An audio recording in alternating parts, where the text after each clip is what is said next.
Hi, dear all, and welcome to this event on social banking hosted by Rethinking Economics Norway, a network of heterodox economists and students. We work to broaden the scope of the economic debate, both in terms of viewing, offering a pluralist view on economic theory, and by promoting debate around economic topics that are not generally discussed in the economic debate, where we invite outside of the box thinking.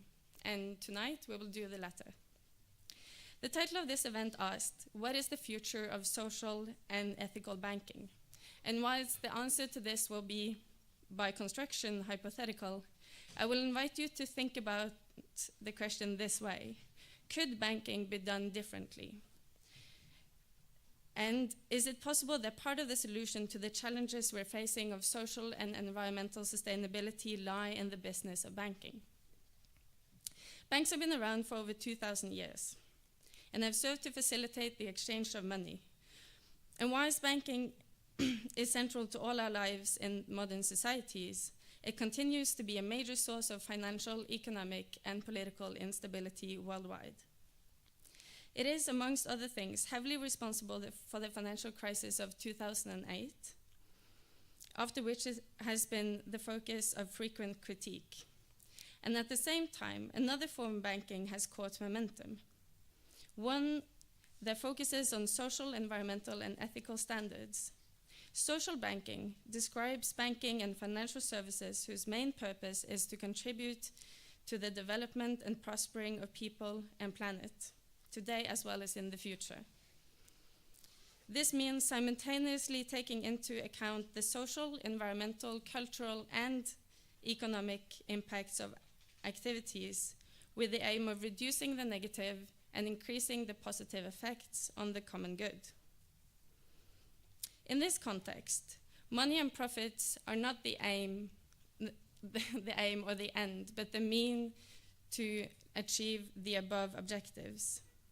Social banking is thus about investing in the real economy, and as such an answer to the critiques raised around the banking sector in the aftermath of the financial crisis.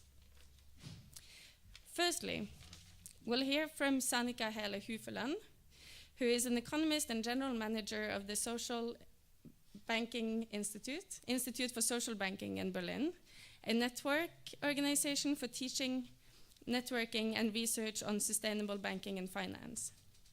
She will give a 30-minute introduction on the history, definition, and momentum of the social banking movement.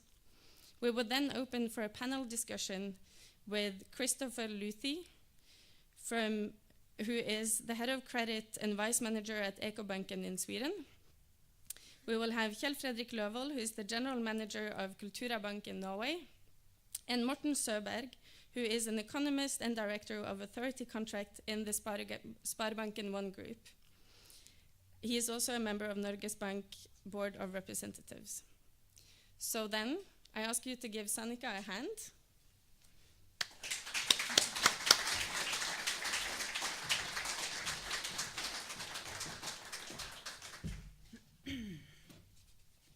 So, hello and good kveld. I thought when I come to Oslo, I have to say a few words at least. Thank you so much for the invitation. I'd like to start with an engagement piece. So, show of hands, who works in a bank? Some. Who works in a social bank? Very good. Who works in the financial system? Some. Who is a student of economics or of finance? Super, cool. And who has been in a bank as a customer or co-worker? Almost all. That's great. Who thinks that the bank looks like this? Yeah, common picture. Who believes that the bank looks like this? Very good. Okay. Well, I mean, there's a very broad finance universe. And on the one hand, we have of course, conventional banks. We have the big commercial banks. We have private banks and retail banks. We have investment banks. We have central banks and church banks. We have also saving banks and cooperative banks. And we also have microfinance and development banks. And that's pretty much the social or the banking universe. Now I'd like to take you on a journey that this is not all of the social finance universe, because on top of all of this, we have a lot of other financial institutions. These are, for example, crowdfunding platforms or philanthropic foundations. We have also saving groups, or we have, for example, impact investments or insurances. We also have, of course, some associations and alliances or federations. For example, we have the institute I work for, it's the Institute for Social Banking, or we have the Global Alliance for Banking on Values. We have FEBEA or INEAS. And somewhere in that universe, there's such a thing as social banks, the topic that brought us tonight all together. Over I think the next 2 hours, 1.5 hours, our conversation will focus on social banking and the question, now a next sentence in your language, kan vi skape et sosialt bankvesen? Can we shape a social banking system? But at the same time, I think it's important to realize that social banks are only one part of the much larger universe of social finance. So now the PowerPoint won't. Okay, so but what is social banking? What are social banks from our perspective? And to answer this question, we will be looking from different angles tonight in my presentation. My presentation will be in 4 parts, and I will start with looking at the origins, some history. Then we will look at the definition. Is there a generally accepted definition of social banking? Then we will have a look at the main features and characteristics of social banking. And at the end, we're gonna look at the performance, and I give a short outlook before we go into the panel discussion. I think, well, as you said, my name is Sanika, and I was first inspired when I attended my first summer school in Denmark. It was 10 years ago, and I was 23 years old, and I was attending the summer school and helping the ISB, who is the organizer of those events, as a student of business economics and management, and who, by the way, has been at the summer school in this room. Some. Very good. Nice. The next one is, by the way, in Basel, Switzerland. You're on the picture. Yes. Super. That's cool. Good. I think that's where we met first. Exactly. Yeah. Okay. And you recognize some faces. Okay. Nice. And I think I still remember Paul Mackay, who is the co-founder of Triodos Bank Belgium, and he said, gift money is needed to build skills. Loan money is needed when it comes to using skills. And purchase money refers to skills that have been formed in the past. And I mean, with 23 years, I was like, wow, there's not only one money quality, or you can't speak about money as it's just money. So I was really like thinking about different skills, time perspectives, and also different money qualities. And I think that was the first time I realized that I was really fascinated by the movement of social banking and the international movement.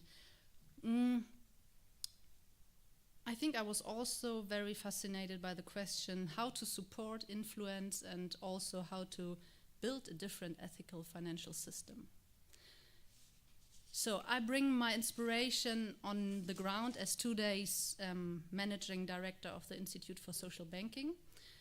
We are a member organization, as you said, comprising 17 banks to date in 13 countries in Europe.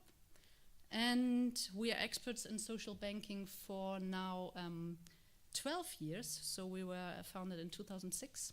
And we mainly work in 3 areas, which are education, network, and research. Some numbers.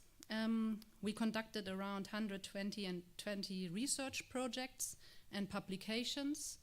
And we organized and co-organized around 200 events. We with more than 3,500 participants from over 40 countries. And I think concerning networks, I mean, we see, or we are a network organization. So in the last 12 years, we have built a lively international ISB communities of practitioners, academics, researchers, but also lecturers, associates, partners, and interested people around the topic or in the field of socially responsible banking and finance. And at the heart of all of it, we have a very small team now located in Berlin. And yeah, so if you would like to become a member or a partner, let me know. We're expanding. Concerning education, I mean, we at the ISB believe in the importance of education in social banking because training is a key challenge facing both conventional banks but also social banks, and it's even a bigger issue for social banks because social banking requires additional knowledge and capabilities, for example, ethical and philosophical underpinnings, for example. Existing offers in social banking fall short.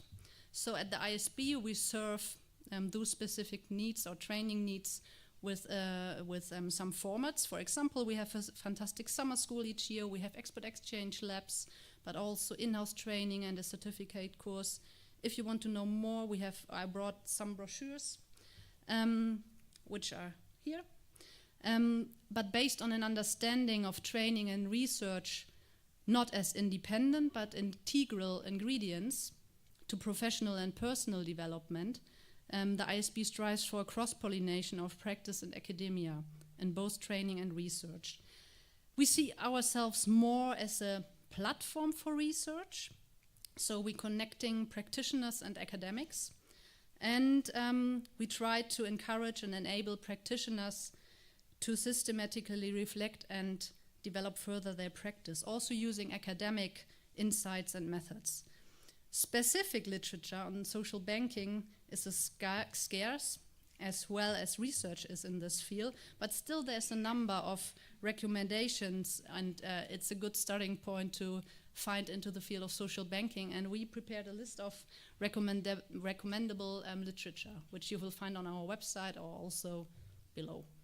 I think I printed out three slides, so better find it on our website. But what is social banking? There are many definitions, a set of characteristics, a timeline, history, but let me start in the beginning of the 16th century. Because there were some predecessors and parallel developments. There were the church banks, arguably most famous of which is the Monte di Pieta in Italy. And these banks had a strong religious foundation and tried to offer banking services based on religious values. Then, 200 years later, there were the saving banks. And these banks are also characterized by a set of values, mainly focusing on social issues. So that's probably also interesting for our conversation later on. Then there were the cooperative banks, again followed 100 years later in the 19th century, and they were more focused at the beginning on farmers. But it was only in the 20th century that the first banks, which we would now call social values-based banks, came into existence. In 1970, the GLS Bank in Germany, which is the oldest social bank, was set up, and it was followed by a number of other social banks, and today we can see social banks across the European continent and beyond. what do these organizations actually look like? I brought some examples with me. For example, the Arc-like building in Italy, it's Banca Etica. Then, this one you saw already at the beginning, it's Ecobanken in Sweden. Then we have ABS in Switzerland, Alternative Bank Switzerland. Then I have here GLS Bank in Germany, located in Bochum. Then Ecology Building Society in the UK. And last but not least, the main branch of Triodos Bank in the Netherlands.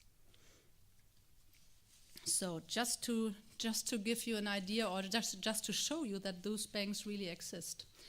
There are on average 1 to 2 social banks per country. And at its origin, social banking was initially mainly a European phenomenon. But it's important to keep in mind that even on this continent, these banks had quite different founding motives and impulses. But we will come to it later. Well, maybe I say a few words about it now. So some had or were motivated by spiritual or philosophical considerations. Some were motivated by more political considerations. Some emerged out of social and political movements, such as the peace movement, for example. And some were also motivated by ecological concerns. For example, in Germany, we have the Umweltbank. It's, I think as the name suggests, when funding projects, this bank chiefly considers environmental aspects. But it's also important to mention that parallel to the setting up of the modern social banks in the 20th century, we can see in different parts of the world different types of institutions being set up that are somehow similar to the social banks, or at least have a related social focus. One example are the community development banks, which to some degree correspond to the social banks in the US and have a strong focus on local communities and their development. Another example are microfinance banks, banks which fight against poverty in developing countries across the world and have a strong focus on Southeast Asia, Africa, and South America. And last but not least, I'm always not sure if I want to mention it, but we also see, particularly over the last 4, 5, 6, 7 years, the emergence of a host of technology-based financial service providers. Only some of them actually are licensed as a bank. And from my perspective, the major fintech players, that's the short term, financial technologies, have not really begun to engage with issues on sustainable development or values or the common good. And what I would call the conscious FinTech scene is still very nascent and small. But I do believe that there will be some interesting developments in the upcoming years. So, to sum it up, social banking is a global phenomenon, and in a narrow sense, it's more than 40 years old, going back to the 1970s, and in a broader perspective, it's even more than 400 years old with its predecessors and parallel developments. And this will lead me to the next topic, towards the definition of social banking. So with that in mind, we now can understand when you ask different people what actually social banking is, you will get different answers. Depending on their cultural or on their national background, people will come up with quite different ideas. Some might say it's community financing, some might say it's investing in a fair future, some might say it finances life-affirming projects, and some might say, no, it's microfinancing for the underprivileged. So it's important to come up with a framework for what we believe social banking is. So these are the different perspectives. So at the Institute, we also sat down and thought about a working definition. And I'd like to point out one aspect that you already mentioned at the beginning, Marie. I think it's key. So social banking describes banking and financial services whose main objective is to contribute to the development and prospering of people and planet, today and in the future. So I think that sentence of our working definition captures the core aspects of what we feel is social banking. Our working definition is a bit longer. I also brought some examples here, and you will find the whole definition on our website again. However, it's important to keep in mind that even within our community, there is an awareness that there's no single definition of social banking, and there probably can't be. So I'd like to quote Mr. de Klerk from Triodos Bank, and he is also the co-founder of Triodos Bank and former member of the board of the executive board of Triodos Bank. And I put it here so you can read it. I give you some time.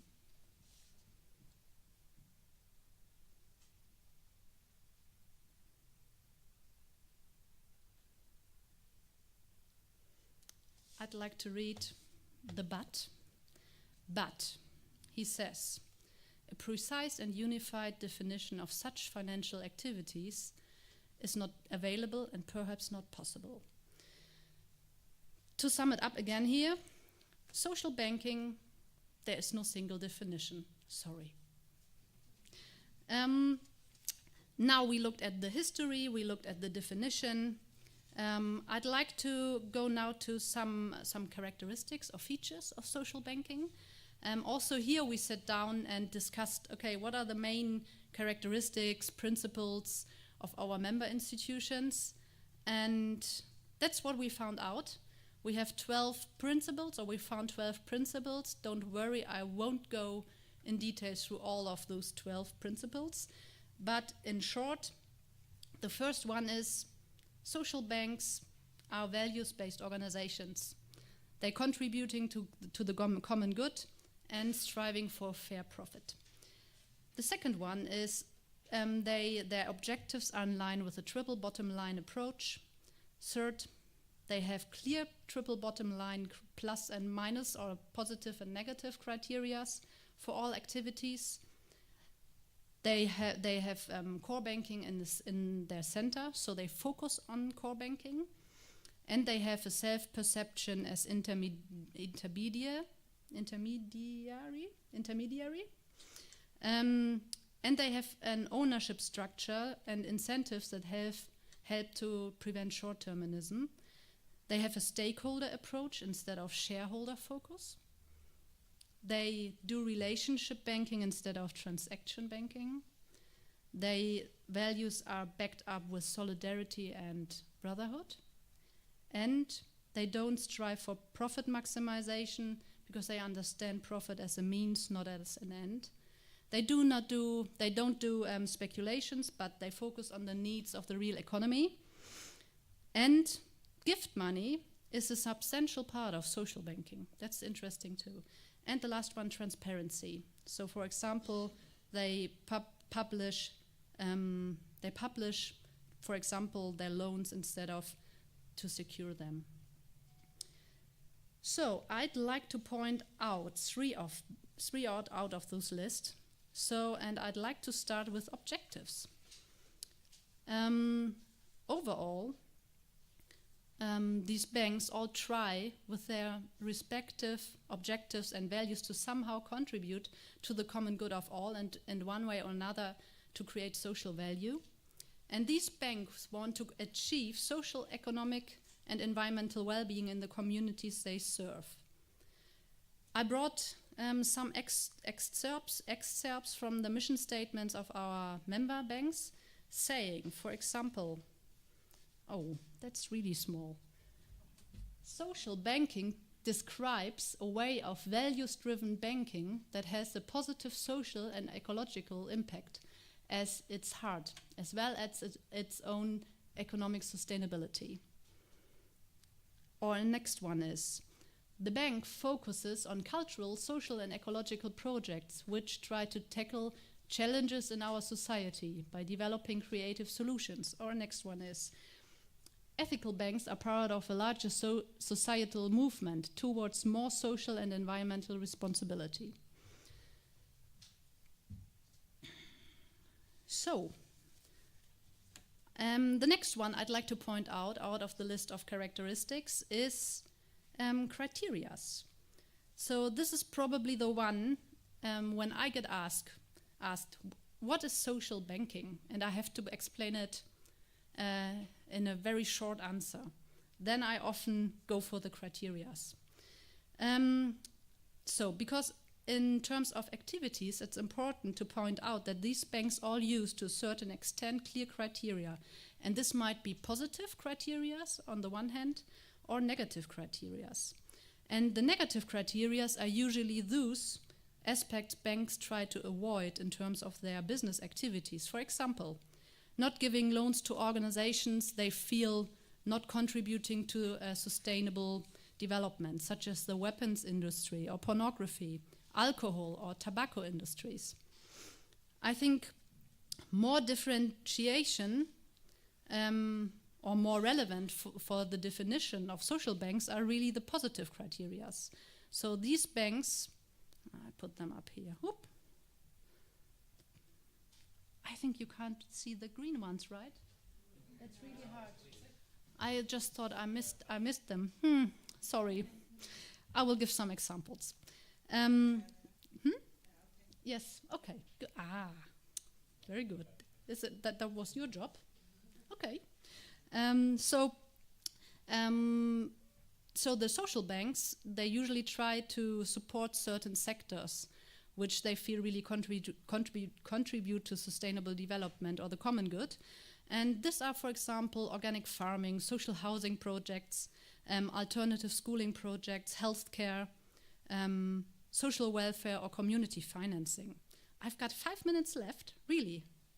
Yeah, roundabout. Okay, good. I'm slowly tonight. I usually do that in 20 minutes. Okay, transparency. I think this is probably the most important thing. And here the level of transparency in a bank. So we all know that the mainstream financial sector is very secretive, and this is very in contrast to the social banks, and because they are extremely transparent. For example, I brought an example from GLS Bank in Germany. There you can see on their website projects they fund, and for Berlin, because I'm from Berlin, I looked up, okay, which projects did they fund in the area I live. And I found two exciting projects. For example, the Regenbogenfabrik. This is the rainbow factory, so to say, and they do really great neighborhood stuff. And the GLS Bank supported them to finance the hostel, which is also part of it, and also the leasehold costs. Another example was Posteo, which is an email provider service showing that without tracking, data collection, and advertising, this service is possible. But that's not all. You can also see on their website or find at their website that in which areas how much money was invested. It's in health, it's in renewable energies, in food, sustainable business, living, but also in education, culture. And that I found pretty interesting. In 2017, they funded projects with a sum of 3 billion euro. Okay, to sum it up here, social banking and finance follows a set of principles. I wanted to show actually a short movie, but I'm gonna skip it because it will just repeat what I said already. So let's go into the next topic. Performance and outlook. So, in 2000, the sector overall is still marginal, small, mini.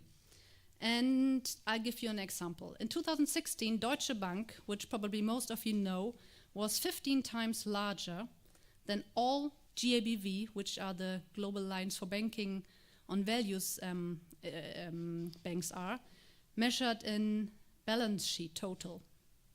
So 15 times larger. This sounds quite a lot, but you always have to keep in mind what happened over the last couple of years. In 2012, we always presented a different number. Here, Deutsche Bank was 33 times larger than all GABV members together. So I think that's a pretty fast development here.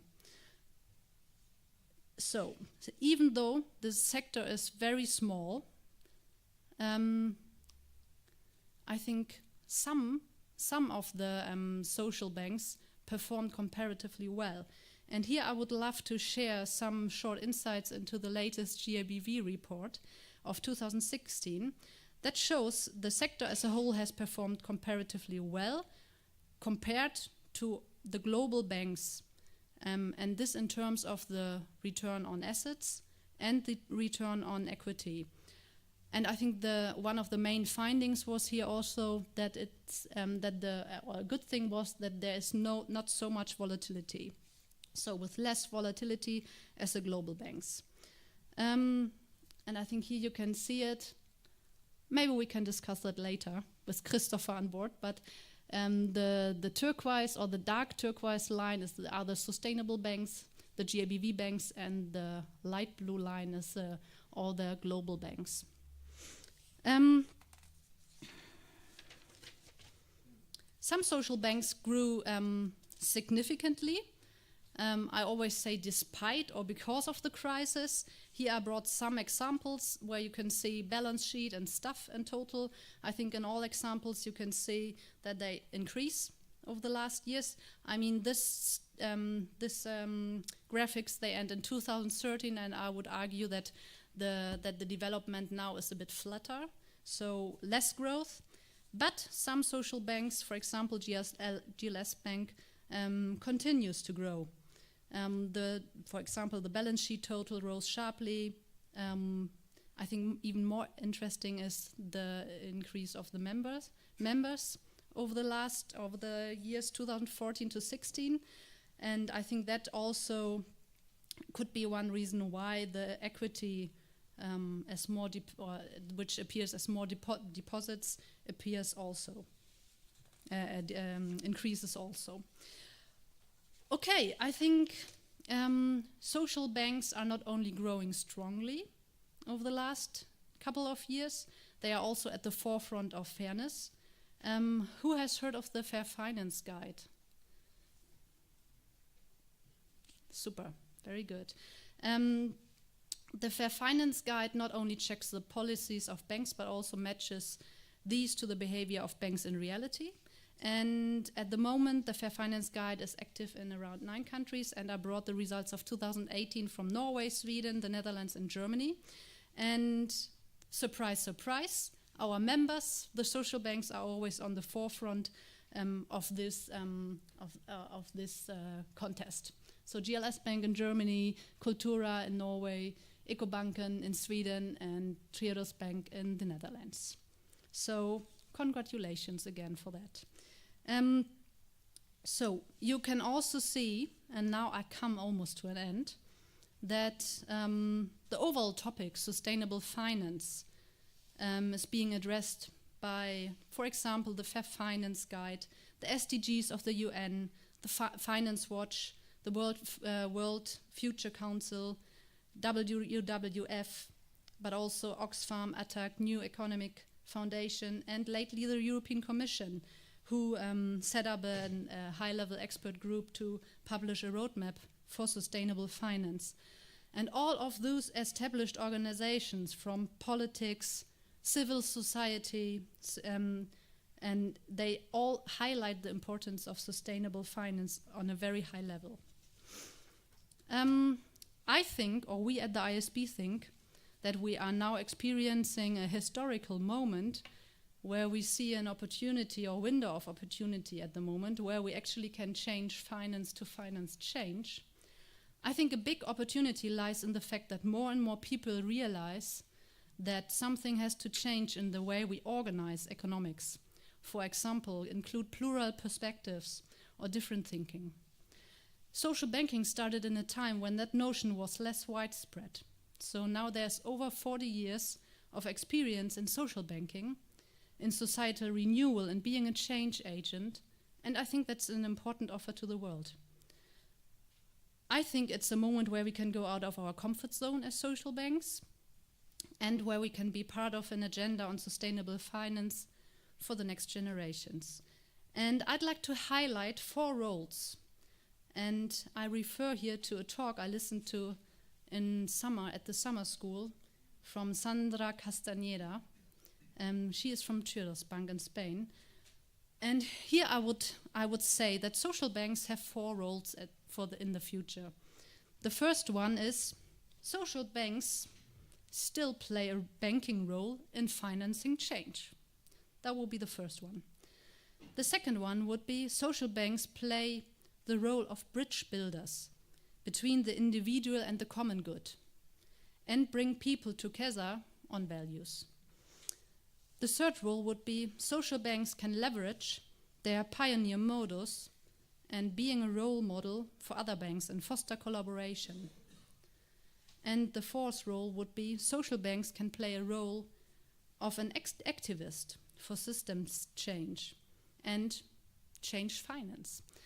To sum it up here, we are still a niche. We, social banks, are still a niche. We are small, we are many, but we are growing, we are gaining more relevance, and we are going mainstream, setting the agenda for sustainable finance, and that on a global level. Thank you.